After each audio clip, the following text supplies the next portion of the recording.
welcome to Mystical Adventures, where we explore all things mystical, healing, creative, and inspiring. I got it right this time. Thank you so much for joining me. I am excited about today's show.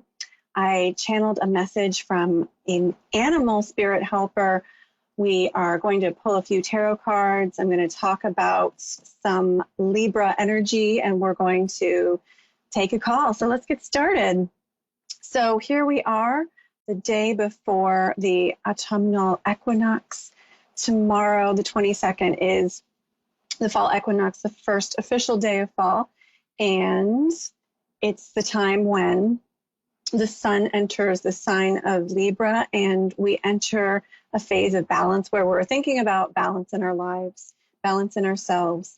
And we're going to talk a little bit about balance in our relationships. And Catbird has something to say about that. I just wanted to quickly remind you that September Tarot Messages video is still on my YouTube channel. Check it out. That's Creative Psyche Studio. And I go through each sign. I pull a couple of cards and tune into your sign intuitively.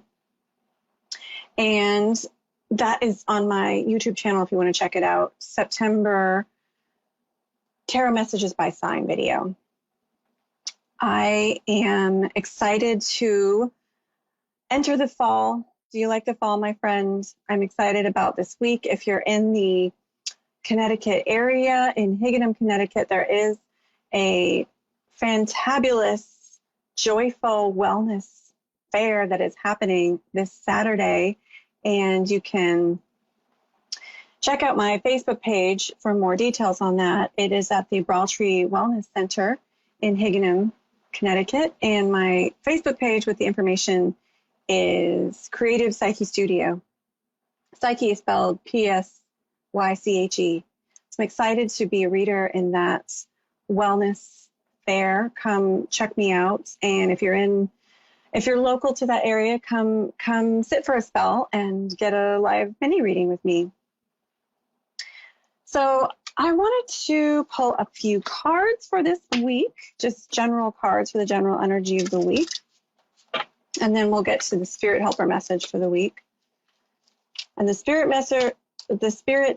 helper of this week does have something to say about relationships and communication. We're going to be talking about words and relationships. So I'm just going to pull a few cards for this upcoming week of September 21st, 2021. Interesting. So I have King of Pentacles here. There's a groundedness and stability to this week.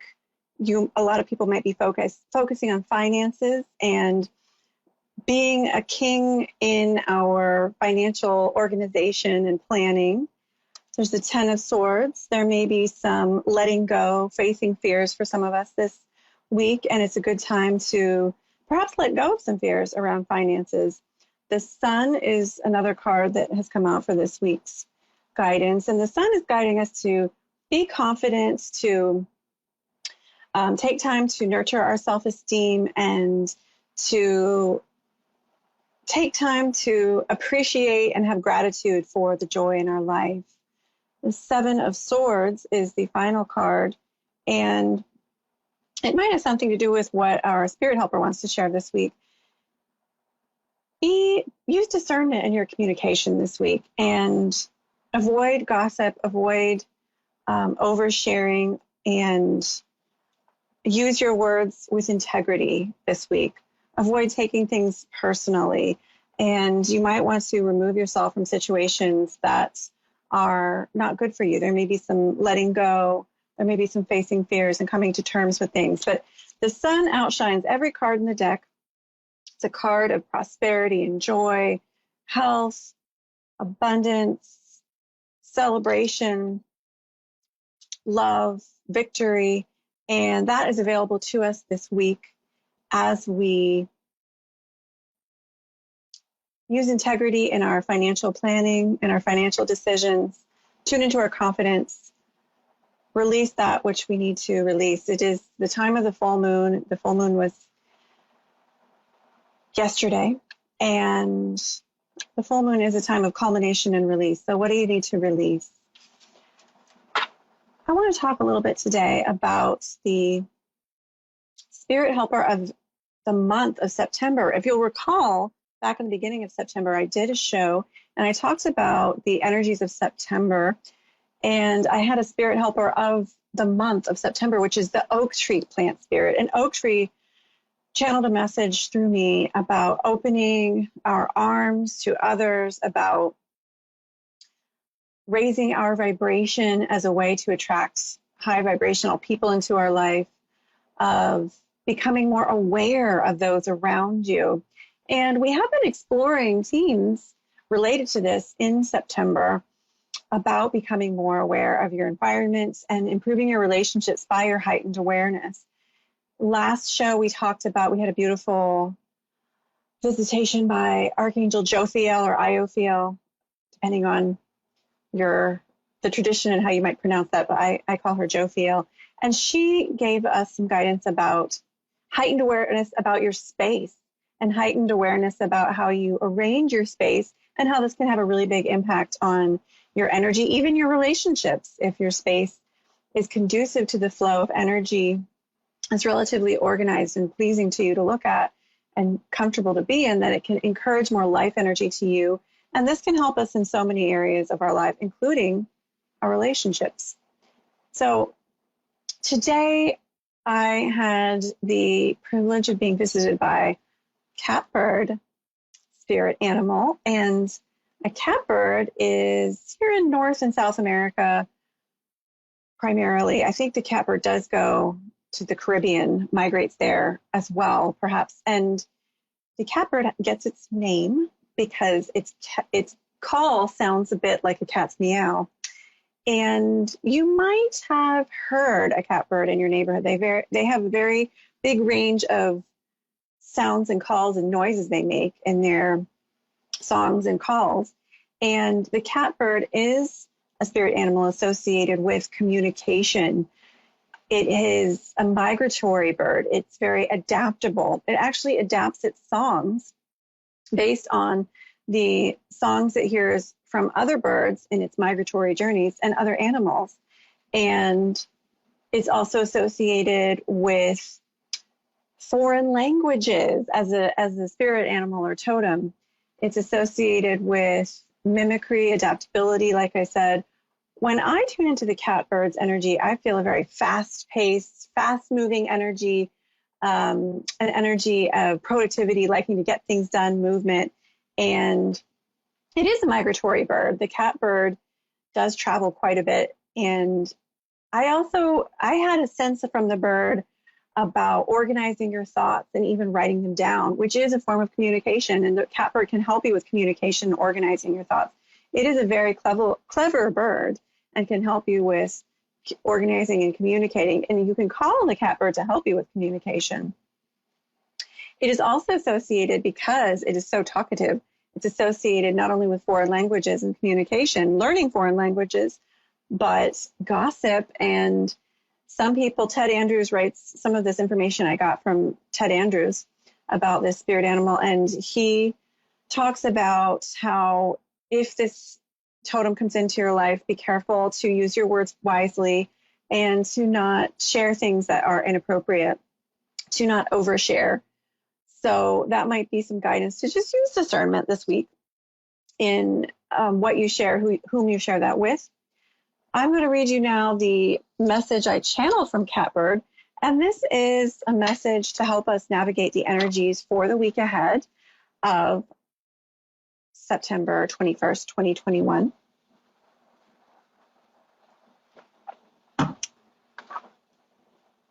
Catbird's message for this week. Meeting of the eyes, meeting of the souls. We dance our dance and adjust our song to those around us. We delight in the ability to create our own song and pursue that which we find alluring and entertaining. We are birds that thrive on togetherness and also leave room for creative expression. We enjoy connecting with each other in singing songs to one another. Adjusting our tune to the sounds and frequencies around us is the strength we would like to teach you. Adjust your communication style and the words you choose to suit the situation at hand.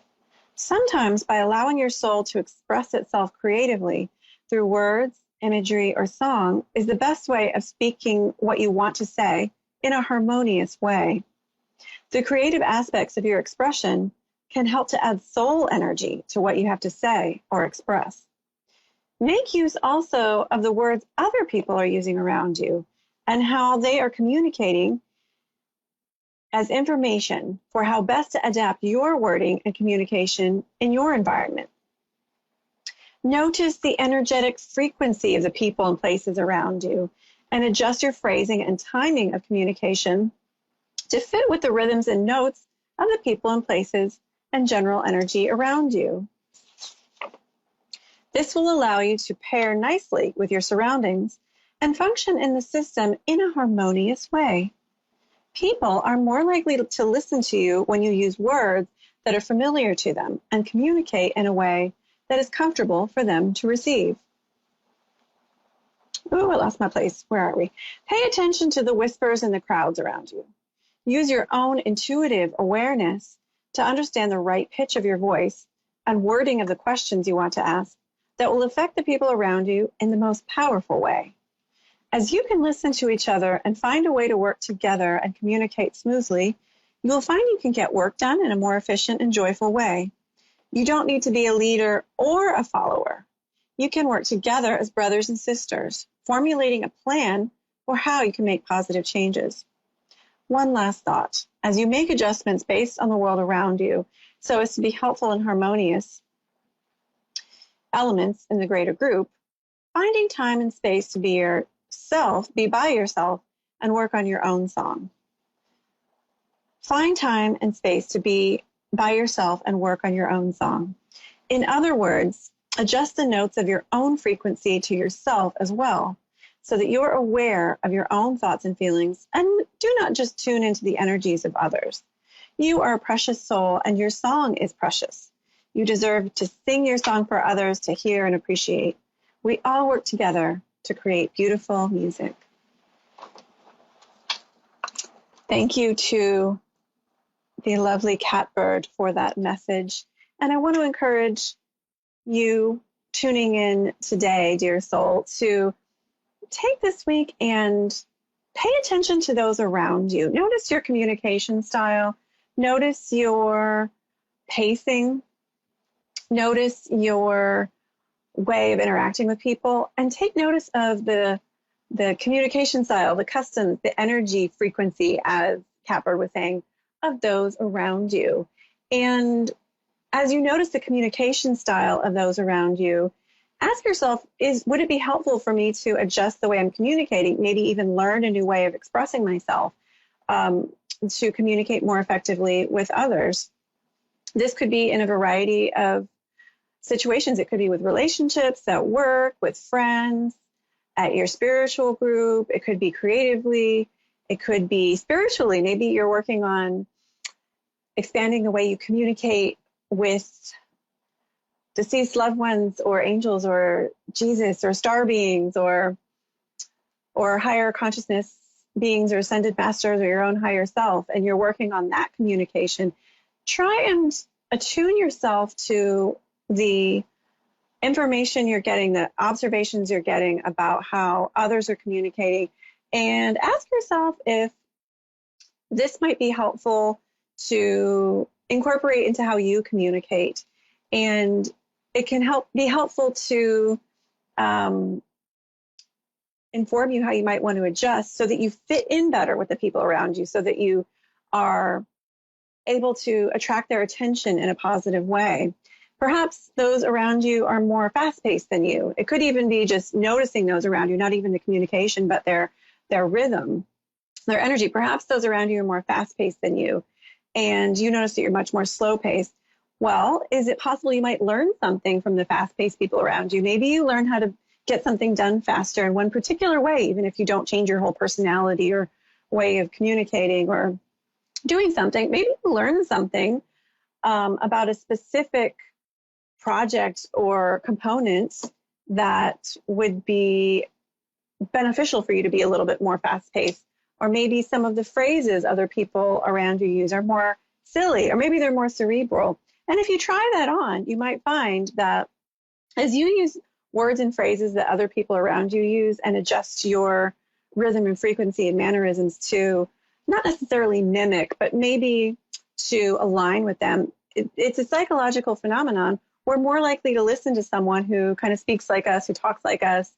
And so you can actually draw more attention from other people and more trust in other people, gain more trust in other people as you harmonize yourself to the language, mannerisms, energy that the people around you are using. And of course, you might not want to do that 100%. Don't lose yourself in the crowd. Don't be a sheep in a mindless herd, but use discernment, use your higher awareness as you choose how to incorporate perhaps some of the words, language, mannerisms of the people around you, the people closest to you, that might help you connect with them, that might help you communicate better with them. There's an actual school of psychotherapy called narrative therapy, in which the therapist uses intentionally the words that the clients use to describe themselves, their life, as a way to, it's one component of narrative therapy, as a way to help validate that client and make the client feel heard. And you can use this in your relationships and in so many areas of your life dealing with people. So give it a try this week and just experiment with what happens if I try different ways of communicating and borrow different things from different people, maybe learn a new way of communicating and see how that affects my relationships, see how other people respond. Jennifer, you're on the air with Ann Vivian. Can you hear me? Yes. Hi. Yes. I don't know what happened. There might be a little delay. Welcome to my show. Hello. This is Ann Vivian speaking, and we're talking about communication. How do you feel like your communication is this week, Marilyn, with others in your life? Well, going through financial stuff with family, and I lost my daughter a couple months ago. Oh, I'm so sorry to hear it. That's tragic and must be so difficult. I hear you're doing some communicating around that and financial things in your family.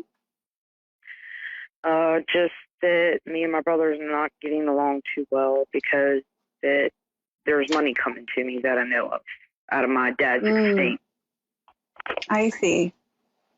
Is that what you were wanting to ask about tonight, Jennifer? Did you want a general reading?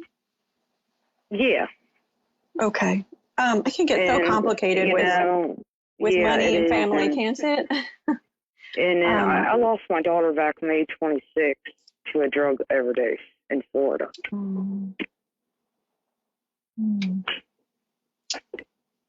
so sorry for your loss, Jennifer.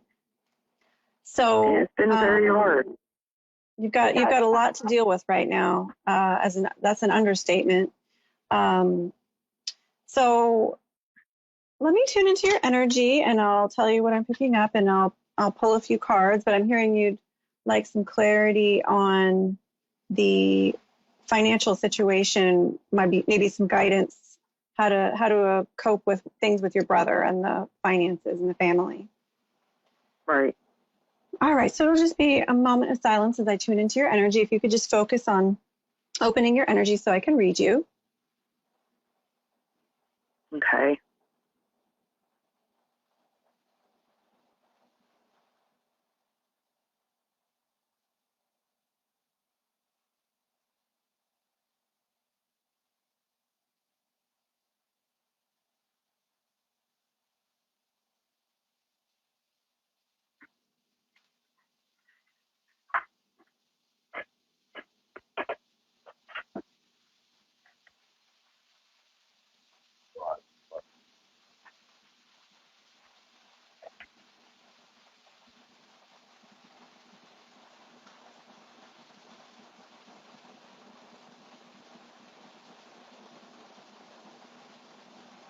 So Jennifer, as I tune into your energy, I feel that